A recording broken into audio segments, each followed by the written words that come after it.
अब करें क्या, हो गए गुनाह। आप कहेंगे हम कोई पाक साफ सुथरे नहीं, हमारे दामन पर गुनाहों के धब्बे लगे, इतने लगे हैं जिसकी कोई इंतहा नहीं। तो अल्लाह अकबर, अल्लाह अकबर। मेरे आका सल्लल्लाहु अलैहि वसल्लम फरमाते हैं, बस एक हदीस शरीफ आपको सुनाकर अपनी गुफ्तगू मुकम्मल करता हूं। मेरे आका सल्लल्लाहु अलैहि वसल्लम की बारगाह में दो औरतों का तज़किरा हुआ। एक वो औरत जो बेपनाह इबादत, रियाजत, तिलावत ये सारी चीजें करती थी। पूछने वाले ने पूछा, या रसूल अल्लाह सल्लल्लाहु तआला अलैहि वसल्लम, एक खातून है जो नमाज भी बहुत पढ़ती है, रोजे भी बहुत रखती है, तिलावत भी बहुत करती है, कसरत से दुरूद शरीफ वगैरह पढ़ती है, लेकिन उसमें एक गुनाह की आदत है और वो ये है कि वो अपनी जबान से इतनी तेज जबान की है जिससे लोगों को तकलीफ पहुंचाती है। लेकिन एक औरत है, एक औरत ऐसी है जो नमाज तो जितनी फर्ज है उसके ऊपर वो अदा करती है, 5 वक्त की नमाज पढ़ती है, लेकिन बहुत ज्यादा तिलावत नहीं करती, बहुत ज्यादा इबादत और रियाजत नहीं करती, लेकिन गुनाह से बहुत बचती है और अपनी जबान से किसी को तकलीफ नहीं पहुंचाती। सरकार, दोनों में अफजल कौन है? तो मेरे आका ने फरमाया, कम इबादत करने वाली लेकिन ज्यादा गुनाह से बचने वाली ज्यादा इबादत करने वाली से अफजल है। इसलिए याद रखें, ये नहीं कि नेकियों का अंबार भी है और गुनाह का भी अंबार मौजूद हो, नहीं, बल्कि यहां ये जुमला जहन के अंदर महफूज कर लो, जितनी भी इबादतों का अल्लाह ने हुक्म दिया है वो सारी इबादतों का हुक्म हमारी आदतों को बदलने के लिए है। अगर इबादत करके भी आदत नहीं बदलती तो मकसद इबादत क्या है? तो आज इसरू परवर इस्लाह मुआशरा कॉन्फ्रेंस में और फैज़ान कुरान मजीद कॉन्फ्रेंस के अंदर हम ये कोशिश करें कि छोटे से छोटे गुनाह से भी अपने आप को बचाएं। और ये बात याद रखो, जितना गुनाहों से बचोगे ना, अल्लाह ताला दिल को उतना ही सुकून से भर दिया करेगा, तबीयत में करार रहेगा, इत्मीनान रहेगा। और आपको हमको तबाह करने के लिए नंगेपन को आम किया जा रहा है, ताकि न निगाह पाक रहे, न सोच पाक रहे, न लिबास पाक रहे, न बदन पाक रहे। मैं खास तौर पर उन नौजवान भाइयों से कहूंगा जो अपनी जिंदगी के शबाब के पीरियड से गुजर रहे हैं, गुनाहों से बचो, गुनाहों से बचो। एक दौर था सिर्फ गुनाह का तसव्वुर और गुनाह याद आ जाता तो रोंगटे खड़े हो जाते। आका करीम सल्लल्लाहु अलैहि वसल्लम की बारगाह बेकसपना में एक सहाबी तशरीफ लाए, अर्ज करते हैं, या रसूल अल्लाह सल्लल्लाहु अलैहि वसल्लम, ईमान लाने से पहले उनसे गुनाह हो गए होंगे? तो अर्ज किया, हुजूर मुझसे कुछ गुनाह हो चुके हैं, मैं अगर सही तौबा करूं तो अल्लाह मेरे गुनाह को माफ कर देगा? सरकार ने फरमाया, हाँ बिल्कुल माफ कर देगा, सच्चे दिल से तौबा करो, अल्लाह माफ फरमा देगा। अब जवाब सुनिए, अब दूसरा सवाल सुनिए जो हुजूर से अर्ज करते हैं, या रसूल अल्लाह सल्लल्लाहु तआला अलैहि वसल्लम, क्या मुझे गुनाह करते मेरे मौला ने देख लिया, मेरे रब ने देख लिया? आका करीम सल्लल्लाहु अलैहि वसल्लम फरमाते, हाँ, इतना सुनना था कि एक चीख मारी और कहते हैं, या अल्लाह मैं तुझे क्या मुंह दिखाऊंगा, तूने तो तेरी नाफरमानी करते हुए मुझे देख लिया और रूह परवास कर ली।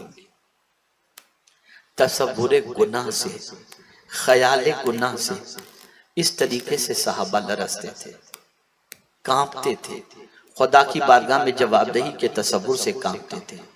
मैं आप तमाम से गुजारिश करूंगा, आज ये पैगाम अपने दिलो दिमाग में बिठा करके जाएं, हम कहीं भी रहें, कुछ भी करें, अल्लाह से छुप नहीं सकते, न हम छुप सकते हैं, न हमारी नीयतें छुप सकती हैं। किसी ने पूछा था गुनाह कितना करना चाहिए, तो एक बुजुर्ग ने जवाब में फरमाया था जितना अल्लाह के अजाब को बर्दाश्त करने की ताकत हो उतना गुनाह करो। है हम में अल्लाह के अजाब को बर्दाश्त करने की ताकत? एक सर का दर्द बर्दाश्त नहीं होता तो अल्लाह का अजाब हम कैसे बर्दाश्त करेंगे? और अल्लाह के अजाब के हवाले से मैं आपको बताऊं, अगर सुई के सुराख के बराबर भी अगर अल्लाह जहन्नम के दरवाजे को खोल दे तो पूरी दुनिया जल करके राख हो जाएगी। टेम्परेचर आप देखें, अभी 40 के अंदर ही हालत खराब हो जाती है, बाहर निकलना दुश्वार हो जाता है। क्या हाल होगा उस मौके पर, क्या होगा? अब करें क्या? हो गए गुनाह। आप कहेंगे हम कोई पाक साफ सुथरे नहीं, हमारे दामन पर गुनाहों के धब्बे लगे, इतने लगे हैं जिसकी कोई इंतहा नहीं। तो अल्लाह अकबर, अल्लाह अकबर। मेरे आका सल्लल्लाहु अलैहि वसल्लम फरमाते हैं कि सबसे बड़ा इंतजार अल्लाह करने वाला है, उससे बड़ा कोई इंतजार करने वाला नहीं। किस चीज का? अल्लाह इस बात का इंतजार करता है। इंतजार से मुराद अल्लाह इस बात की अपने बंदे से तवक्को रखता है कि मेरा बंदा जिससे गुनाह हो चुका है आकर के मुझसे माफी मांग ले। वो मुझसे माफी मांगेगा, मैं उसके गुनाहों को माफ कर दूंगा, माफ कर दूंगा। और ये जुमला अहले इल्म के लिए खास तौर पर जहन में रखने के लिए है। याद रखें, तौबा के आंसू, तौबा के आंसू कितने कीमती हैं आप जानते हैं। तौबा के आंसू गिरते तो बाहर हैं, तौबा के आंसू गिरते तो बाहर हैं, लेकिन सफाई अंदर की हो जाती है, सफाई दिल की हो जाती है। ये कैसा पानी है, निकलता बाहर है और सफाई अंदर की होती है। इसके तौबा करो, रो, गुनाहों से माफी मांगो अपने रब की बारगाह के अंदर, सजदा करो अल्लाह की बारगाह में, अर्ज करो मेरे करीम आज तक के किए हुए गुनाहों से मैं सच्चे दिल से तौबा करता हूं। और जब कोई बंदा माफी मांगता है तो अल्लाह फरिश्तों से फरमाता है मेरे फरिश्तों ये मुझसे माफी मांग रहा है, ये जानता है कि मैं बहुत माफ करने वाला हूं। फरिश्तों गवाह हो जाओ मैंने इसके गुनाहों को माफ फरमा दिया। इसलिए जरूरत है दामन पर लगे हुए गुनाहों के धब्बों से तौबा करो, ज्यादा से ज्यादा गुनाहों से बचो, ज्यादा से ज्यादा अल्लाह की नाफरमानी से बचो। इस दुनिया से जाना है और याद रहे, बंगलों में रहें, पैलेस में रहें या कहीं भी रहें, फ्लैट में रहें, विल्ला में रहें, कहीं भी रहें, लेकिन मरेंगे तो कब्र तो सिर्फ मिट्टी ही की होगी, कब्र सिर्फ मिट्टी ही की होगी। दुनिया में कहीं भी रहें, लेकिन जाएंगे तो हमारी कब्र मिट्टी ही की होगी। सिमिलर, सिमिलर, गरीब की, अमीर की, शहंशाह की, बादशाह की, सबकी सिमिलर। वहां की तैयारी करो। मतलब ये नहीं कि इस दुनिया के अंदर आप बिल्कुल सब कुछ छोड़ छाड़ के बैठ जाओ, ये नहीं। जहां ज्यादा रहना है वहां की ज्यादा तैयारी करो, जहां कम रहना है वहां के हवाले से कम फिक्र करो। इसलिए कि जहां ज्यादा रहना है वहां कोई साथ आने वाला नहीं है सिवाय अमाल के।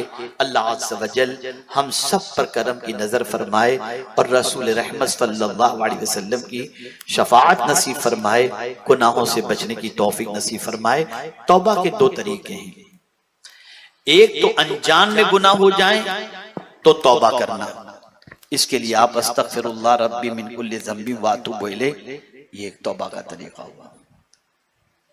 एक जानबूझकर गुनाह हो जाए, जानबूझकर, उसका तरीका अल्लाह ने कुरान में बताया और वो ये दुआ है, रब्बना ज़लमना अनफुसना व इल्लम तग़फिर लना व तरहमना लनकुनन्ना मिनल खासिरीन।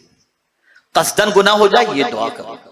इस्तिग़फार से भी गुनाह माफ होंगे, लेकिन आजिज़ी का पहलू इसमें सबसे ज्यादा है कि बंदा अल्लाह की बारगाह में अर्ज़ करता है, मौला मैंने अपनी जान पर जुल्म किया, अगर तू रहम नहीं करेगा तो मौला मैं घाटा उठाने वाले में हो जाऊंगा। इसलिए अल्लाह की बारगाह में तौबा करो, आ जाओ अच्छाइयों की तरफ, बुराइयों से रिश्ता तोड़ो, नेकियों से रिश्ता जोड़ो, अल्लाह की खुशनुदी की खातिर अपनी जिंदगी को कानून इलाही और कानून रसूल सल्लल्लाहु अलैहि वसल्लम के सांचे में ढालने की कोशिश करो।